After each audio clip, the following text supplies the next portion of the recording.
Whenever I had to do a TV spot, or appear on the local newscast to promote the upcoming event, I approached it like I would a match.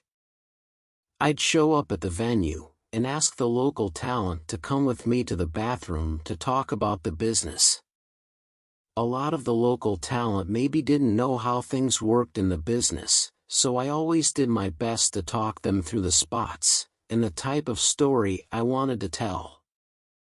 I would be working with a lot of pretty green talent. Some of these folks had never even worked a program before, but I let them know that if they followed what I said, they'd be safe. Which I took a lot of pride in. We'd often go out there, really sell to the crowds, ensuring the guy working the hard camera got the shots they want, And at the end of the program, the talent, and often the producers, would come up and shake my hand. They really appreciated the level of legitimacy I brought to their program. That said, I was never a fan of working with Will Sasso.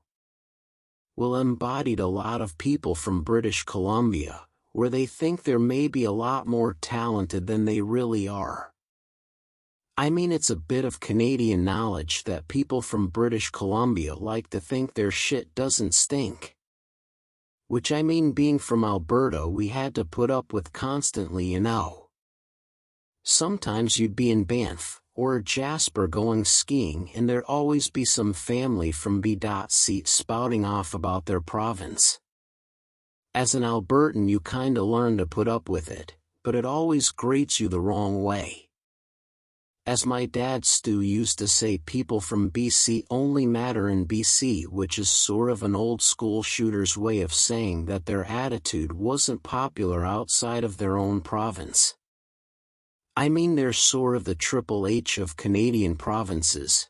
In another country or company, they'd be easily forgotten, But because they have a bit of size or an ocean and are in close proximity to real talent like a California or a Washington, they think they're a main event province. I remember when we discussed the sharpshooter spot with Will.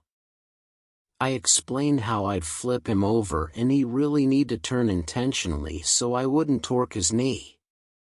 Of course he sort of ignored that, and I almost ended stepping on that giant head of his. Will clearly thought he was a Bam Bam, but had the work rate of a Vader.